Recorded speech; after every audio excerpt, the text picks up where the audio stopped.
ফুটবলের কথা উঠলেই বাংলাদেশের কোটি মানুষের মনে ভেসে ওঠে দুটি নাম, ব্রাজিল আর আর্জেন্টিনা। কেউ হলুদ সবুজের উচ্ছ্বাসে মেতে ওঠে, কেউ আবার আকাশি সাদার আবেগে। বিশ্বকাপের সময় এই দুই দলকে ঘিরে বাংলাদেশের রাস্তাঘাট, ছাদ, অলি গলি যেন পরিণত হয় এক টুকরো লাতিন আমেরিকায়। কিন্তু জানেন কি, ফুটবলের মাঠে প্রতিদ্বন্দ্বী হলেও বাংলাদেশের ইতিহাসের সঙ্গে জড়িয়ে আছে এই দুই দেশের আরেকটি গুরুত্বপূর্ণ অধ্যায়। স্বাধীনতার পর বাংলাদেশকে স্বীকৃতি দেওয়ার ক্ষেত্রেও রয়েছে ব্রাজিল ও আর্জেন্টিনার বিশেষ ভূমিকা।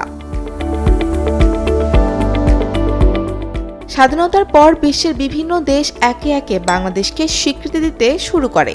সেই তালিকায় আর্জেন্টিনার আগে ছিল ব্রাজিল। ইতিহাস বলছে 1972 সালের 15 মে স্বাধীন বাংলাদেশকে আনুষ্ঠানিক স্বীকৃতি দেয় ব্রাজিল, আর ঠিক 10 দিন পর 25 মে বাংলাদেশকে স্বীকৃতি দেয় আর্জেন্টিনা। প্রশ্ন যদি হয় স্বাধীন বাংলাদেশকে আগে স্বীকৃতি দিয়েছিল কে, উত্তর হলো ব্রাজিল। তবে সম্পর্কের গল্প শুধু ইতিহাসেই আটকে নেই।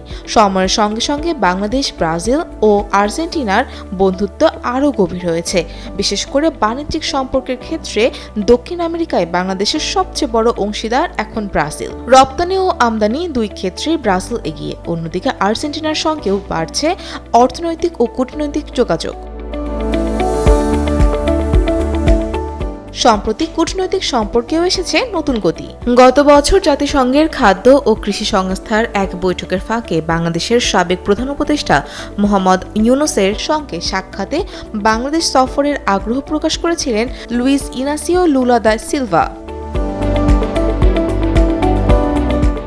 অন্যদিকে দীর্ঘ বিরতির পর ঢাকায় আবারও দূতাবাস চালু করেছে আর্জেন্টিনা। দেশটির রাষ্ট্রদূতকে বিভিন্ন সময় বাংলাদেশি ফুটবল প্রেমীদের সঙ্গে আর্জেন্টিনার ম্যাচ উপভোগ করতে এবং জয় উদযাপনে অংশ নিতে দেখা গেছে। তাই বলা যায়, বাংলাদেশের মানুষের কাছে ব্রাজিল ও আর্জেন্টিনা শুধু ফুটবলের দুই পরাশক্তি নয়, স্বাধীন বাংলাদেশের ইতিহাস, বাণিজ্য এবং কূটনৈতিক সম্পর্কের সঙ্গেও ওতপ্রোতভাবে জড়িয়ে থাকা দুই বন্ধু রাষ্ট্র।